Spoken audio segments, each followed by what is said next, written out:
Yes,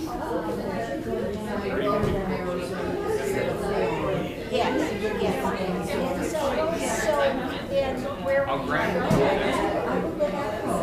Oh, okay. Oh, you are.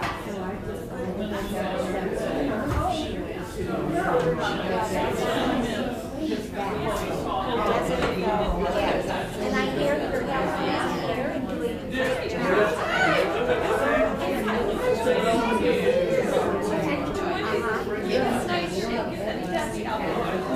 Yes, well that's good because I see people and I told her this is when I saw it in the newsletter and I said, aren't they just sweetheart?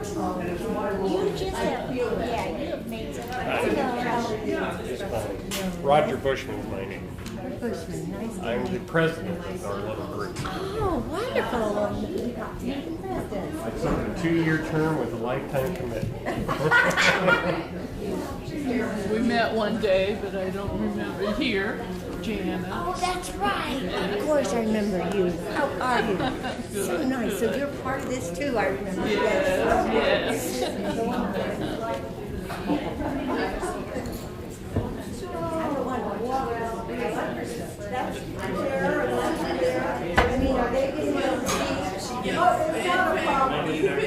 Because you'll move your chairs, Bob. I just want to make sure they can see. That's later. We have a business. They'll be fine. They'll be fine.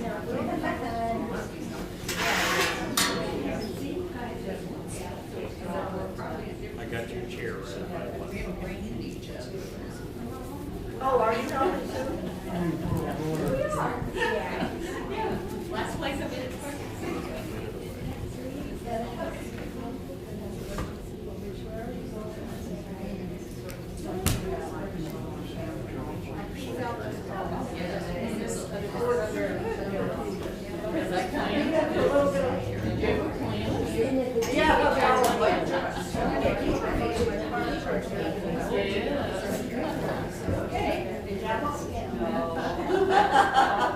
Well, you're part of the museum,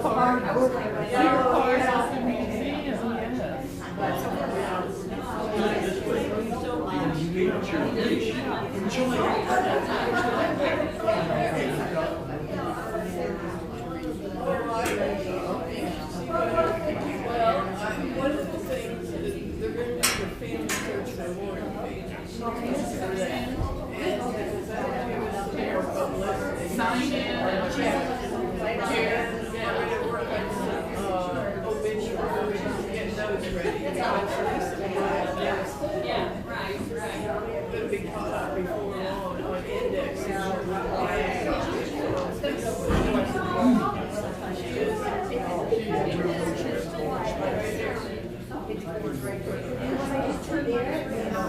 So we'll have a short meeting first and then we'll start.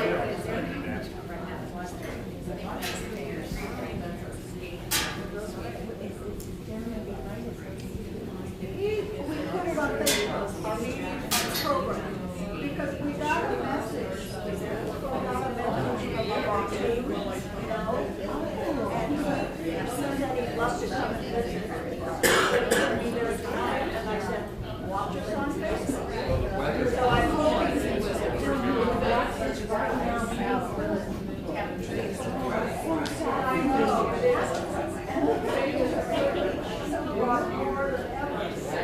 So they can watch it on Facebook.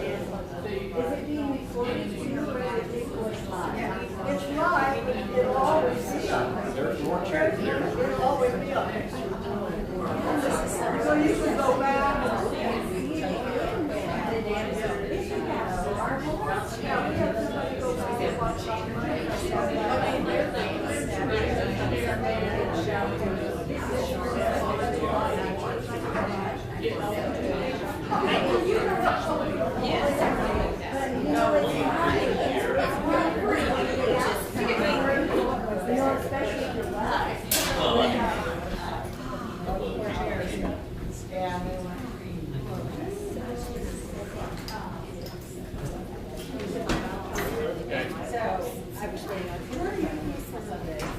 Up by the podium. Right away. everybody here this evening. If you would, please stand and we'll say the Pledge of Allegiance. I pledge allegiance to the flag of the United States of America and to the republic for which it stands, one nation, under God, indivisible, with liberty and justice for all.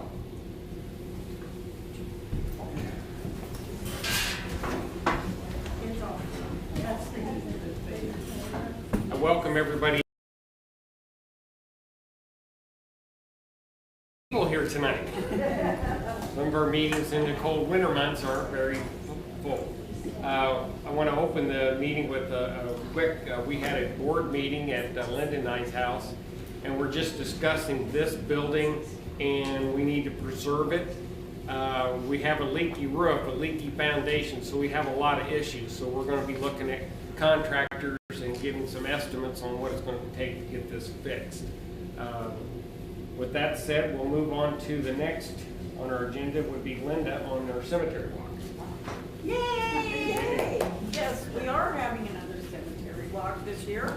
It will be number 6 for us, and it will be on Saturday, September 16th. So save the date, everybody. Where the committee wants to go ahead and keep doing the morning performance and then the afternoon walk in the cemetery. So we'll continue.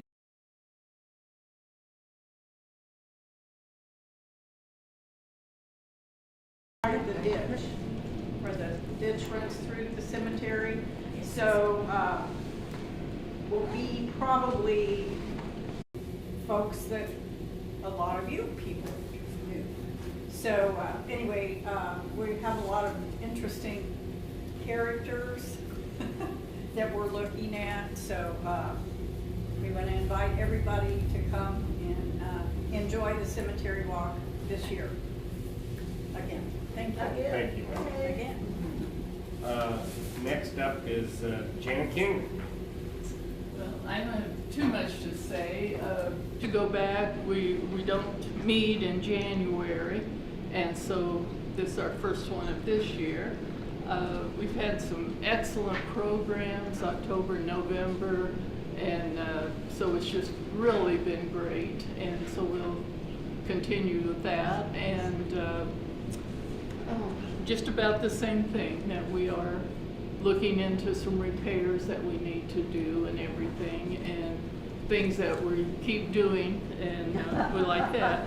We have decided to keep our Christmas tree. It was beautiful with the gold and white ornament. Now we're doing Valentine's, so we'll see how long that's part of our room here, but we just love that. One thing was she had been our treasurer for years. Alma Molinar passed away, and we got a thank you card from the family, and so we miss Alma.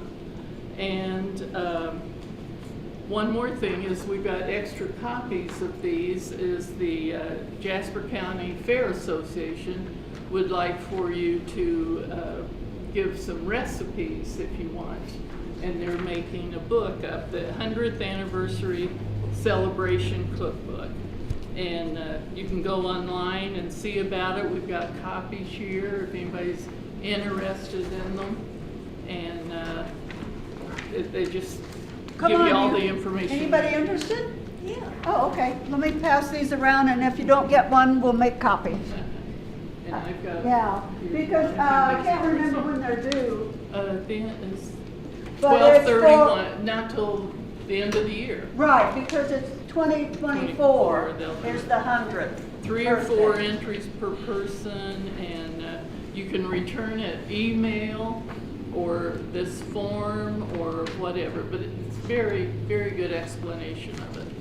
So we'll do that, and I think that's it. Okay, thank you, Janet. Next on our list is our treasurer's report.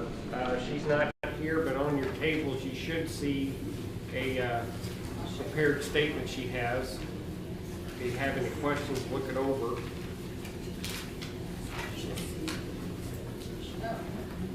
the simple part of this. We have money coming in and money going out. I mean, that's a pretty simple treasury report. Since I don't do the book work. Next on the list would be Sue Caldwell, genealogy. Okay, first of all, mention the tree. Judy had the idea to put the faces on the tree, and I love them. These are almost all taken from the exhibit here. Most of the people are Bartu or Marshall families, and then there's one there for Halleck and Milroy. Milroy.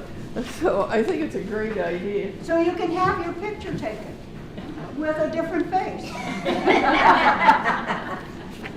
Okay, I want to introduce the LDS sisters, Sister Jean Copley and Sister Eileen Werner. They've been helping a couple of hours each week. We had them decorate the top of the tree for us. Eileen's a good climber. And they've been organized our divorce records. They are mixed in with other kinds of files, so we had to separate out all the ones with legal papers, and we're talking hundreds of them. There are quite a few. So that was their their last job. We're going to start putting some information on Family Search. They have memorial pages that you can put out there for family members, and they noticed there wasn't much of anything out there for the Bartu and Marshall families. So we'll get some publicity for filling out some of those things. And then I'm going to have them help with some obituaries we're putting together. And speaking of obituaries, Lisa Black has been indexing our obituary books that we're putting together. She's done the A's to C's, I think, and she took a second book home with her to start on. So we've got to get busy getting the rest of the batch organized for her. This equipment belongs to Family Search. There have been two gals here working on digitalizing our education books. The education books they actually took home. They had previously indexed a batch of records. The main thing in that first batch were our Council of Defense cards. This second batch will include GAR records, the Grand Army of the Republic Organization records. They did a couple or two or three ledger books from over at the library. We have the series of 5 World War I records, military records, and the library has a better copy than we do, so we just borrowed the libraries, and those are copied. It'll be nice for people that want to research things. And also the records are protected, and that is the main thing, because if this building burns, we would lose a tremendous amount of information. I mean, we don't want to think about it, but we have to prepare so that nothing happens, bad happens. And we had a visit from Joan Hostetler. She's a director of Indiana Album, and she has a directory that lists photographers around the state. So she came, we spent a couple of hours there probably visiting, and she showed us what photographers she had. We learned of a couple from her, and we made a couple corrections on her records and added another photographer to her records. And she's going to be coming back to talk with us next month, and you will love her talks. I've heard her talk, and she's fantastic. And then we had L.A. Clue come visit. She's from the district director for the Indiana Genealogical Society. She's been working at Tippecanoe County on poor records and poor farm records. Like they had 8,000 receipts from a poor farm, and they have been indexing all of those. And you think, why would you do that? Well, when you're doing it, first of all, they have discovered hundreds of people who died for which there was no other death record because they just buried them and didn't bother to report it. They've got lists of the undertakers, maybe ministers, coffin makers, you know, druggists, and all that type of thing. There's a wealth of information in those records that you wouldn't think of. And we are fortunate that we do have quite a few records between us and the library. So that'll be a job if anybody wants to help index some of those things, we can do that. Our February issue of the newsletter is ready. If you didn't get one and want one, there's one over here. If you want to be on our mailing list, give your name and email and address to Janet. She'll see that you get it. And let's see, Barb, Michael, I noticed she gave us a photo from J.C. Williams. I'll mention him later in my talk. But I thank you all for your help. Okay. Thank you, Sue. Next on our meeting is Judy King Takes a moment to stand up. and her new knees. Yes, my new knee. Two new knees. I am 3/4 inch taller than I was 6 months ago. And it's amazing. Does that mean a new wardrobe? No. Because I was taller and then I shrank and then who knows. I have several things you'll see on the agenda. One, with the Jasper County Fair Association, they're having a logo contest. Is anybody an artist? I can give you this for the 100th year logo contest, and they're interested in that if you are interested in drawing for their contest. I'm on the fair board, so I get their information. And they also are collecting things for the 100th year. And they're asking if any donations to loan or to give. Anyone with photos, trophies, memorabilia, items pertaining to the last 100 years of the fair can donate or lend things to be displayed by the association. All items will be accounted for and returned to the owner if desired. And that's a whole nother story, writing a history for the Fair Association. Another thing is I wanted to give you a calendar. You have calendar on your table. And Sue mentioned one thing. One is Joan Hostetler, and next month, her topic is dating family photographs. And she's photograph preservation, archives, interpretation, and digitalization. But if you have family photos at home, maybe they're like some of our cards here, the old photographs, maybe more newer, she can help you date those photographs. She has a wide knowledge of landscape and clothing and cars, so she can help. So bring your family photos.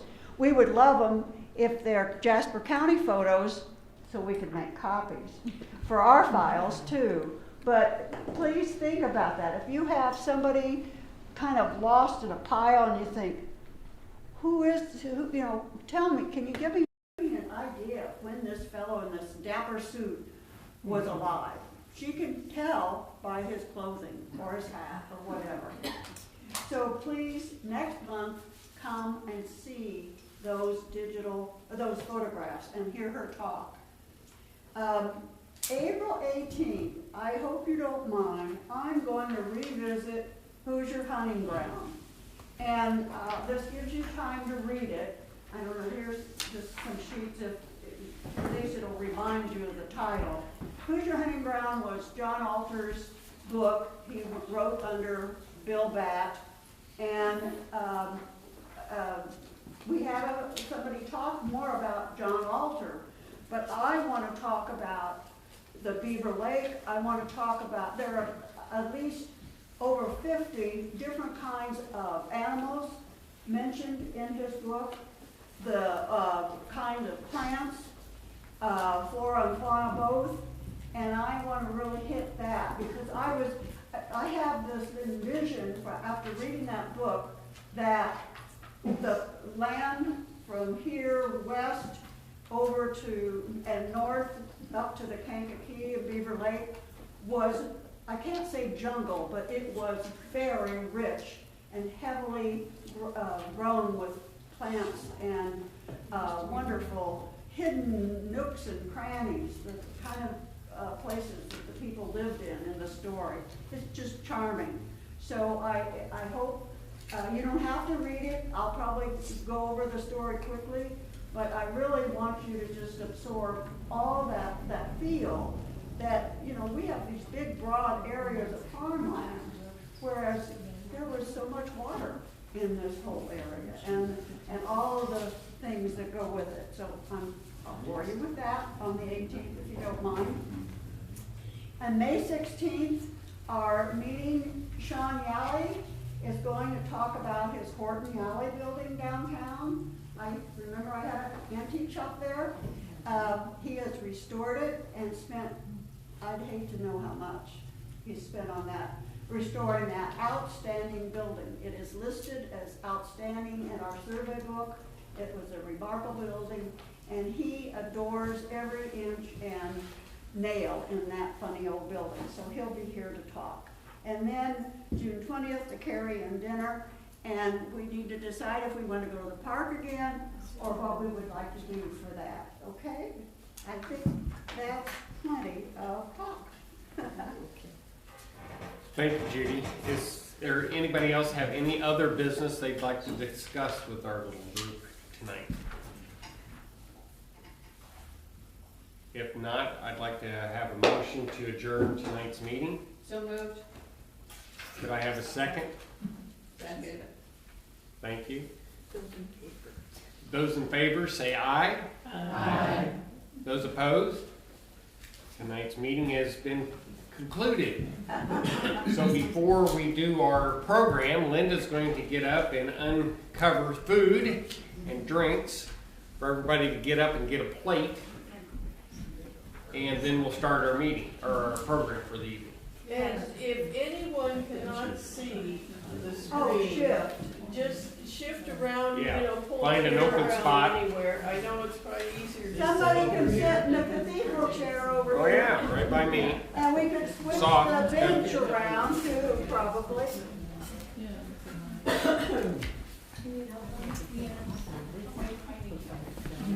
This might be a good spot if anybody wants to shift, because that machine's not gonna move, so you might wanna. You mean you didn't have your Cheerios this morning so you could lift it? All right. Between the two of us, maybe not. So Linda's got fresh fruit and cake, and icing, and drinks over there. So if anybody wants to, please get up, help yourself, and then we'll start our program. And this is time for supper, so we better eat now.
everybody's attention. If you've got your plates, we'll sit down and we'll start this evening's program. Colby sent us the Star Marshal Colby collection of photographs. He provided us with a lot of information on the family. We've already talked a lot about Jessie herself, so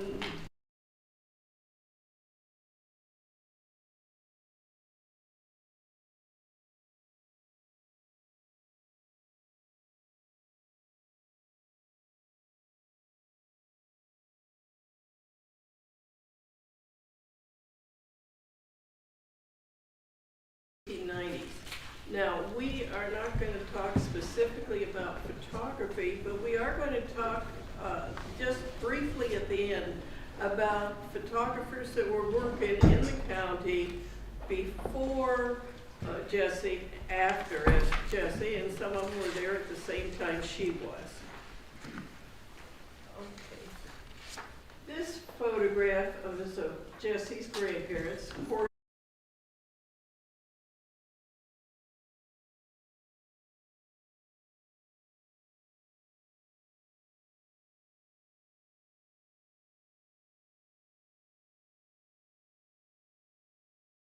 The first I noticed them there was in the 1870 census. So most of the people we're talking about here are fairly early settlers in the county. I mean, that was only 40 years into the county's life when these people arrived. And I love the photo. They're both buried down at Remington Cemetery. Okay, let's go ahead.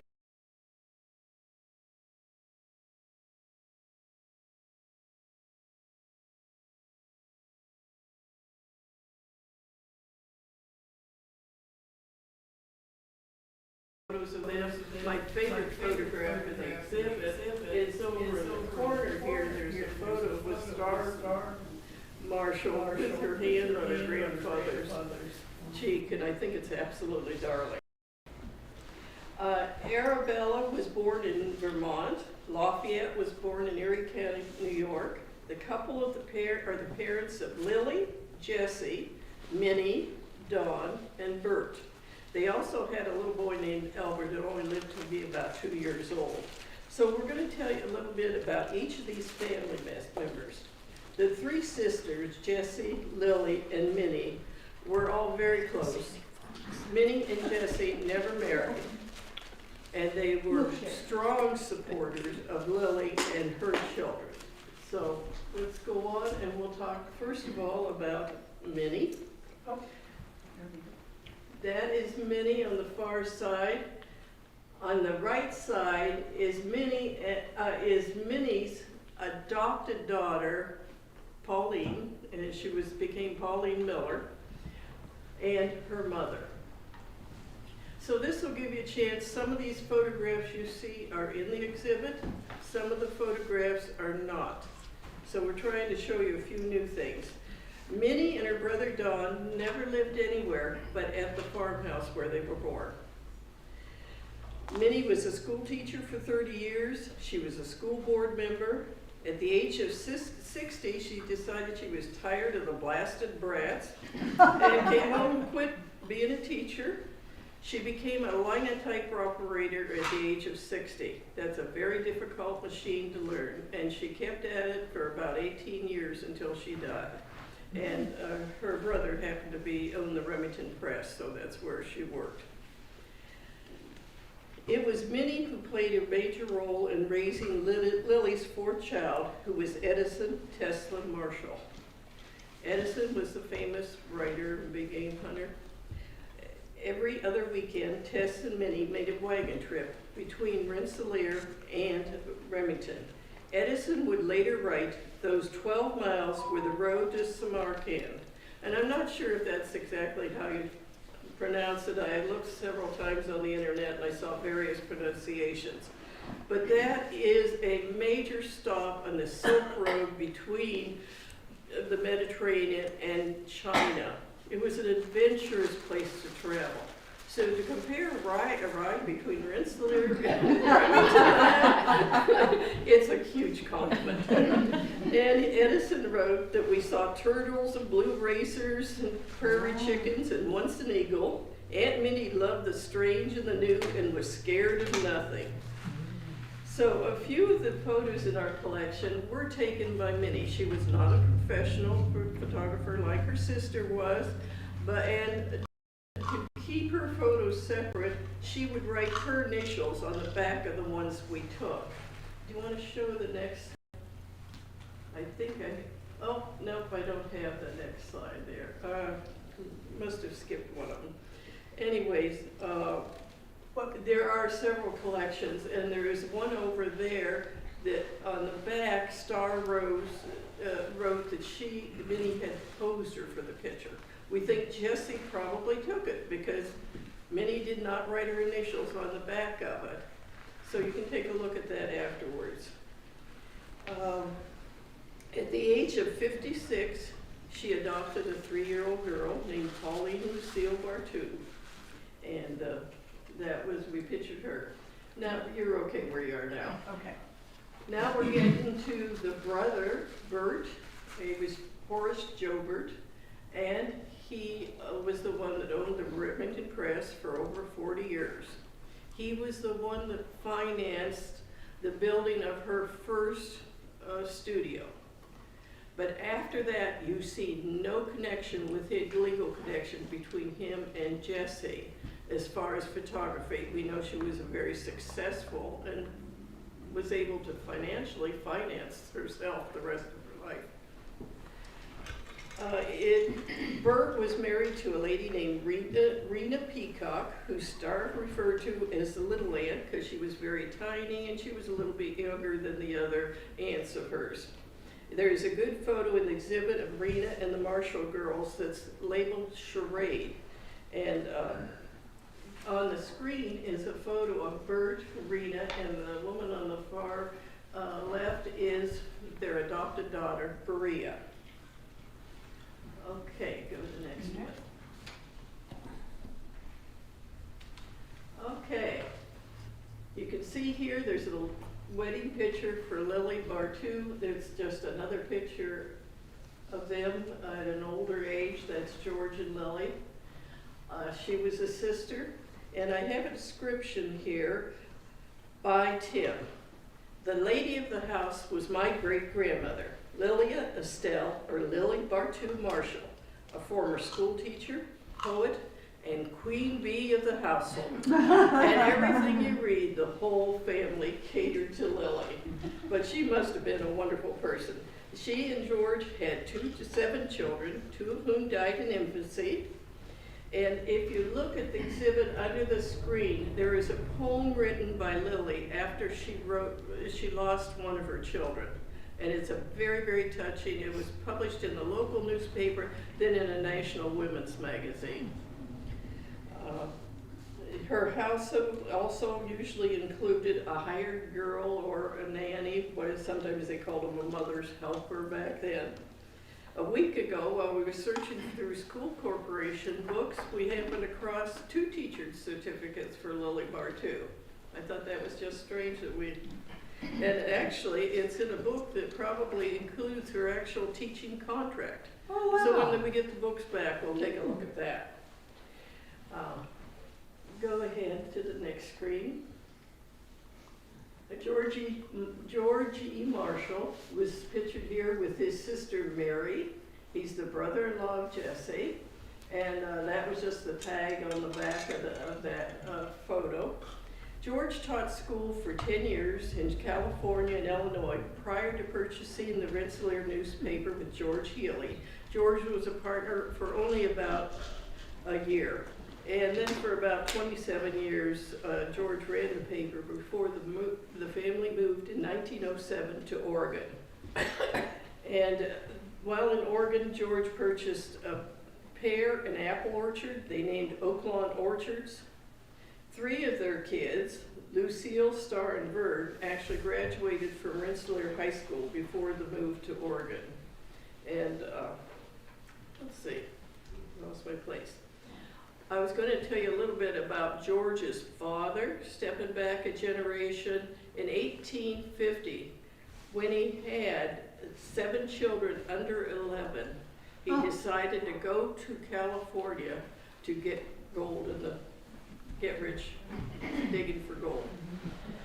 He wrote a letter from one of the forts. He got to the second fort, which was Fort Laramie. He wrote home a letter. In the letter, he says he is hoping are letters from the family in California when he gets here. They don't know if he ever got there. He was never seen again. His mother was destitute. They did have a farm. She ran the farm by herself because she insisted that all her kids get an education. She wasn't taking them out of school to work on the farm. So all of George's brothers fought in the Civil War. George was 15 at the time. He didn't fight because he had to stay home to be the man of the house. Okay, go ahead. I thought this was interesting. This is a letter George Marshall wrote to the family. It is disappointing to see the feelings to the past, those lonely graves, so far from the habitations of civilized man. They stand as beacons to warn us of the uncertainties of life and of our own undertakings. There are beautiful descriptions throughout this, and you can see where George himself and Edison Marshall got the genes for writing just from reading this letter. It's very special. Okay, go ahead. Oh, wow. Okay, this is Vern Marshall, and this is one of my collection. Vern is the oldest son. He's the 4th one in on from the left side in that row. He's got the real printed leaves, kind of very bouffant. You will look in this picture, and the boys are dressed boutonniere. Below him are 2 guys. One of them has a huge bow, the other one an enormous frilly collar. You know, we're used to looking at the pictures of the women's dresses with the men being very plain. But this picture, the opposite is true. And then, of course, they got their bare feet. I love that. George followed in his father's footsteps by becoming a fruit grower out in Oregon. He also had various business interests. He and his wife had 2 children. And that's basically all I know about Vern. Let's go on and this beautiful gal is Lucille, Eva Lucille, but she was called Lucille. She was educated at the University of Oregon. She became a very prominent educator out there. She was a member of the State Board of Education and the State Advisory Commission on Education.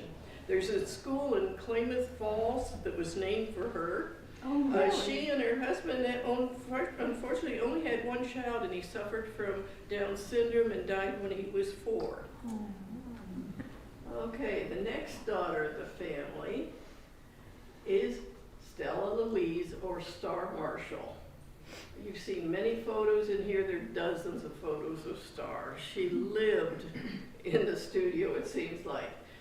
That card is a place of her birth. The bottom floor is the building where the Rensselaer Republican office was. The upstairs was the family home. Now, you will see other pictures of her collection. This is the building that the octagonal studio was attached to. Jessie built an octagonal studio. She had Marshall Studio across the street, moved the Marshall Studio over and set it behind the octagonal building and attached it to this one. So the whole family lived upstairs in that building until they moved down the street, just on the other side of the street. It is because of Star that we have this wonderful collection of photographs. And it's so nice that she passed her skills on. We unfortunately do not have her photographs that she kept for the family for the next 40 years or so, but they are going to a place probably in Oregon because that's where they spent their life, the rest of their lives. So we're lucky to have the period we do have. Yes. Okay, the next one. Oh, I forgot about these. I put in just some odds and ends of photos. just to show you what, the two outside ones show you what color photography was like at the time. This is an Ann Hansen Horton, Edna Hodder Spitler, and Helen Murray. Some of you may be familiar with some of those names from around here. The one Helen Murray was known for her big, thick, beautiful hair.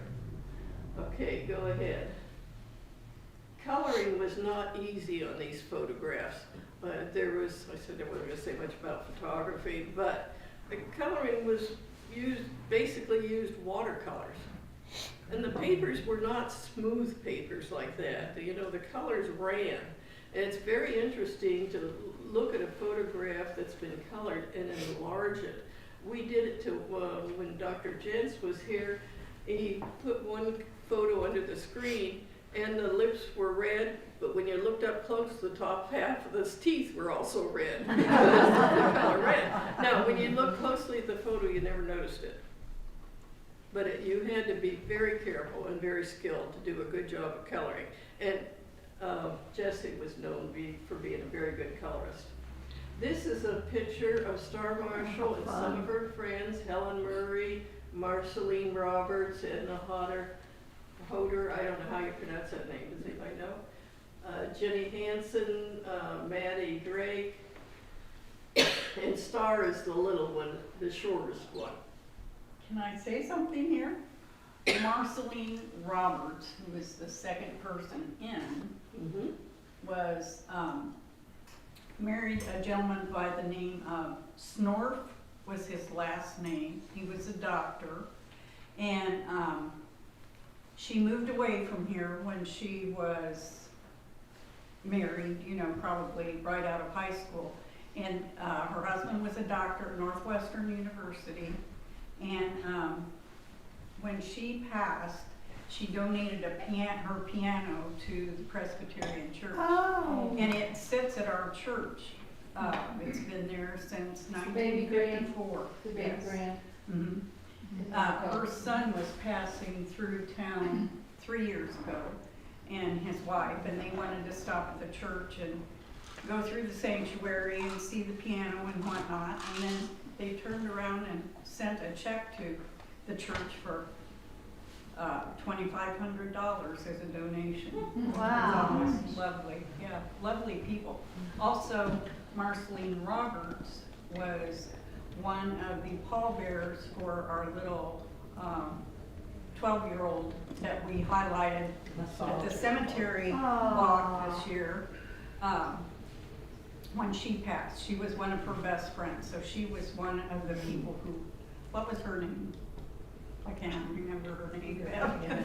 Anyway, she was killed in the Iroquois Theater fire in Marceline? 1903, and Marceline was one of her pallbearers, one of her best friends. Sorry, I'll be quiet now. I love this. I think this is what's wonderful. so nice about what we can sit here as a small group and learn some additional information about any of these people. And if you know people in any of the photos that we can't identify, let us know, because we'd really like to get all these photos identified.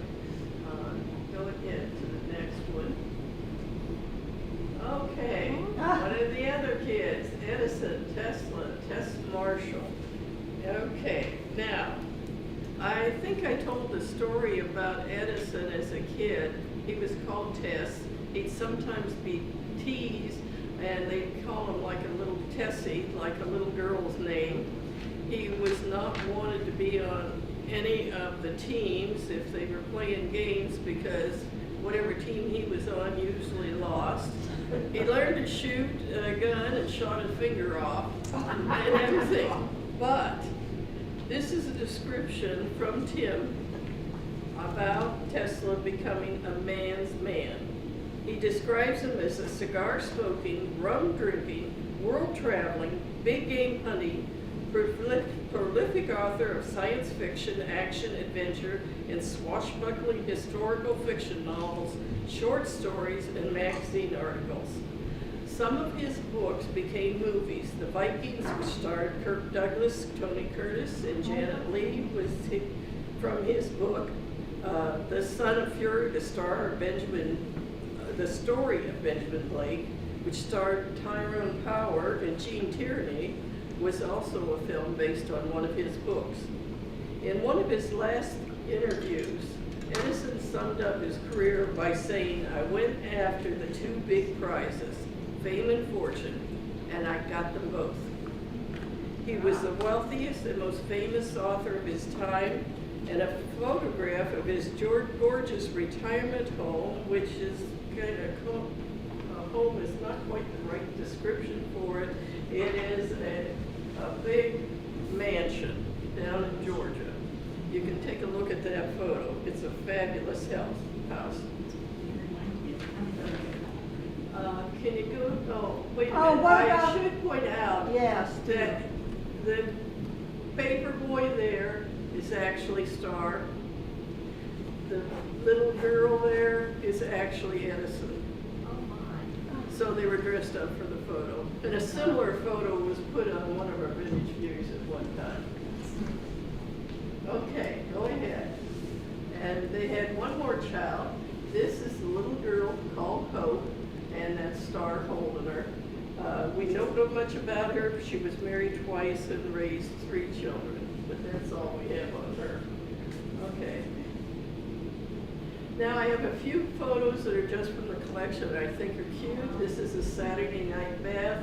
On the back of it, Star writes about how they brought the water. Her father heats some, they would put cold water in it, and then they heat some buckets of water and carry it up the bath to the tub every Saturday night. But I love the old wooden tub. This is another photo. I liked it, the teeter-totter. It's kind of like sitting on a stump, and that's the way kids played and entertained themselves, which is what I love about the old photos. Go ahead. And this is their horse and buggy. When Edison talked about the stumble, the horse taking them in the buggy to down between Remington and Rensselaer, that's the horse that pulled them all. Okay. And this picture, and I forgot, I was going to get a better copy of it. Here is the actual photo. This is they call them like cyanotypes, something like that, because they're actually blue. That's the type of photography it was. So if you want to, you can see this. This is in a park in Remington. That is Lily Bartu standing there posing, and the house in the background is supposedly the Bartu home in Remington. I don't know if that still is there or not. Okay. And this is just Grandma and Grandpa Bartu in the backyard there with all the junk sitting around and everything, but I love the way she's dressed. It's a beautiful photo. Okay, go ahead. Oh, one of our mystery photos. Anybody recognize this family? Have no idea who they are, and unfortunately, there's no identification at all on it. So hopefully somebody will recognize it. Okay, go ahead. Now we're going to talk just briefly about some of the photographers. Joseph Sharp was one of the best known photographers around. He was probably the best in Rensselaer at the time he was working. Jesse learned photography from him, and Martha taught her to do the coloring of the photos. And that Free Will Baptist Church, in case you don't recognize it, that's this building that was taken. And then the other two are pictures of Sharp that I copied. Unfortunately, I can see some lights there at the top. But I don't know who either of the couples, either of the people are. So, okay, we can go ahead. One of the other early photographers is J.C. Williams. That is one of the Thompson guys, David Thompson, I think it is, with the tarpon. Now, on the back of this, J.C. Williams, it says he's a successor to J.A. Sharp. I thought that was interesting because whether he was trying to take business away from Jesse or what, because they were both successors to him. I don't know if Sharp worked with Williams any or not. Okay, go ahead. Another was Harry Parker. He was a photographer. He was a football coach. I don't know, did he coach other teams? Judy, do you know? He did some area of Lake County, you know, different football teams other than our high school. He lived in Judy's house, and she has a closet with a red window where he did some of his photography work. Now, why I copied this 1914 chaos is because he did all of the pictures in it. And if you will notice, they are not printed in the book. The pictures are all pasted in the book. I thought that was different. Okay, go ahead. Another one, Amon Beasley. I always thought of him as a Remington photographer. But at the very beginning of his career, he had for about 2 years, he had a studio in Rensselaer, and then he spent most of his life working down in Remington. At the end of his life, he came back and once again had a studio here. There are many Bartu family photos that were taken in Remington by Beasley. And the photo on the left is Beasley. I found that photo on Find a Grave, I think. And the man in the middle, we do not know. The other one is identified as Estella Mae Stillman. Anybody familiar with that name? I know nothing about her. Okay, go on. I think we missed him. Okay, Charles Wesley Stoneback had a studio in Rensselaer around 1900. On the 1900 census, he was living in the same block with Joseph Sharp. We have only 2 photographs by him in our collection. Actually, that isn't right, because Friday we found another photograph or 2. And so the woman in the photograph is Ola Lang of Surrey, Indiana. We don't know who the man is. But he did excellent work. Many of these photographers were really good. Okay, go ahead. Julius Taylor, he's the only black photographer in town. He was also a carpenter. He built many houses around the area, built or repaired them. We know of one photograph that has Julius Taylor photography written on the back of it, and Rensselaer, Indiana was on there too. So if anybody finds any photographs by him, we'd love to see some. The one we have is just a horse and buggy going down the street. But I think that's him all dolled up, but I'm not positive. If this is him over here, It looks to me like it is. So I don't know whether he took that photo, the one older photo, or not. So it is a Bart. Okay, go ahead. Marie Stringer. We know she was probably in the late 1910s, 1920s. She came from Illinois with a family named Carr, C-A-R-R. She was taking care of their kids. She had a dark room right off her bedroom in the house. She never officially had a studio. When cars came around, she was driving a little car all over the county taking photos. Whether she ever stamped any photos, we don't know because we've just never seen any. So if you do see some, we'd love to have them. And then, go ahead. On Friday, I found out about Basil M. Donnelly. 2 photographs we found in the collection while we were going through some of our albums with Joan Hostetler.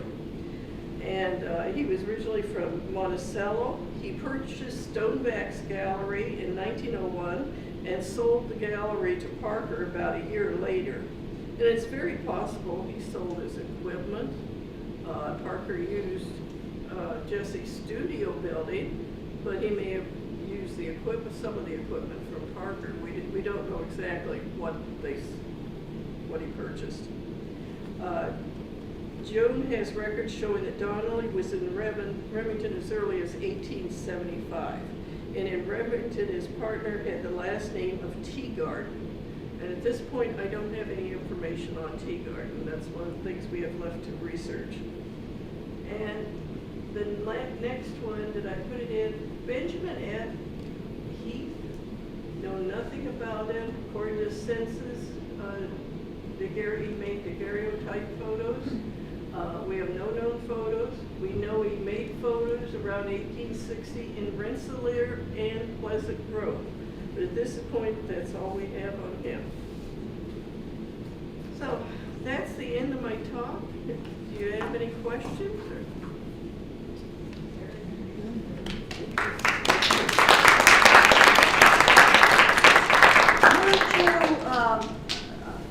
You often have said that Jesse was very, very talented.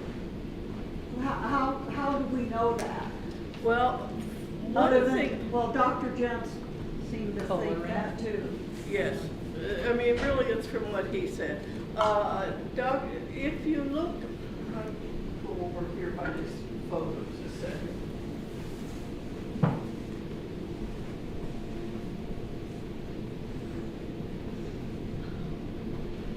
This photo from here, there's another copy of it up there. That is by, of course, Jesse. The one on the other side is by Sharp. If you get up close and take a look at them, you see the difference in detail.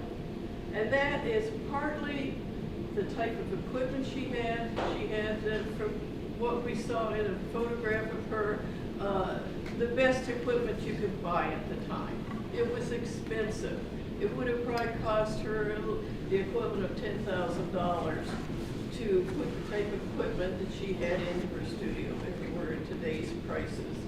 But the details are so different. It's just another level of photography. Part of that he said, could also be her skill at doing things, her skill at coloring photos, and also when he talked to the curator of the Kodak Museum in Rochester, New York, and he sent them a bunch of the photos that were just Jesse's photos. And they said they knew of no other woman in the country that was doing that quality of work at that time. They were very impressed with her work. We're lucky. Yes. But she had a short life. Did you talk about that? No, we had talked a little bit before about Jessie, I think, so I didn't Okay. get into that much. But she was only like 37 when she died. We don't know when she started photography. I'd love to know how many years she worked with Sharp before she started her own studio in 1900. And then she died in 1890. She got her first studio. She died in 1900. She got TV. She went to Colorado. They thought the weather took her out there. She set up a studio in Pikes Peak Art Gallery. Of course, to die. Can we pass this around so people Yes. can see this up close where this was her studio? Where This is that CBS building is. that we saw. I remember seeing that And so they studio. Now, attached. Sue, infant stages, it was rapidly changing. Oh, yes. Rapidly. I mean, a year or two, what was the best is obsolete.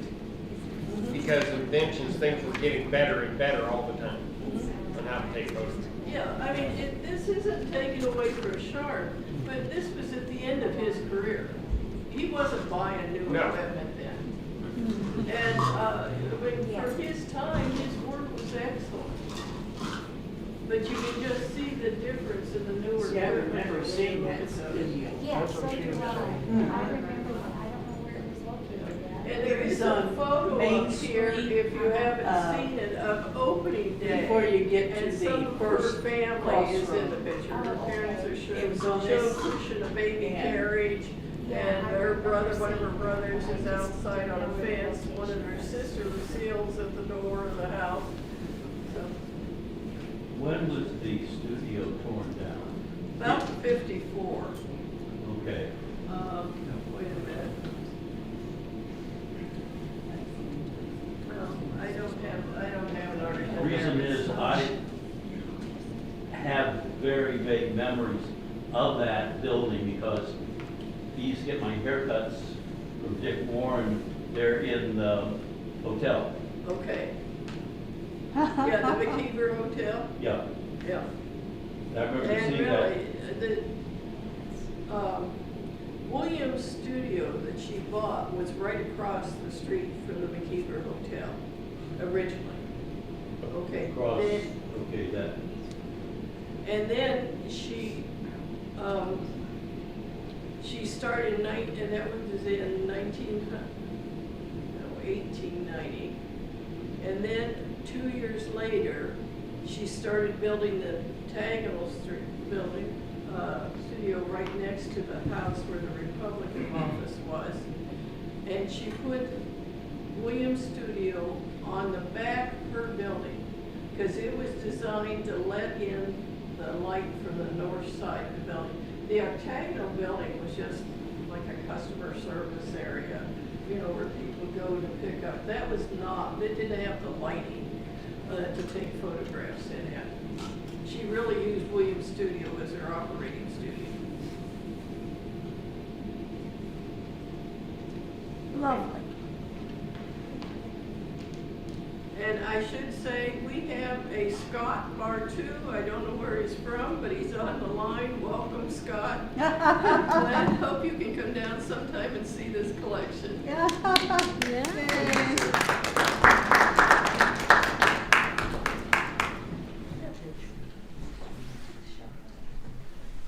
And that concludes our meeting for this evening.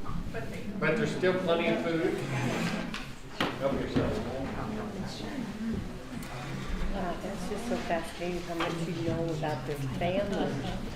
How's Eleanor? Good job. Did a great I'm good. job. No, I'm good. Oh, so you shared little bits and pieces, so it was very helpful to kind of Get get up. it put together. So these were stars, siblings that you were sharing their pictures of. Well, And I mean, Jesse's sibling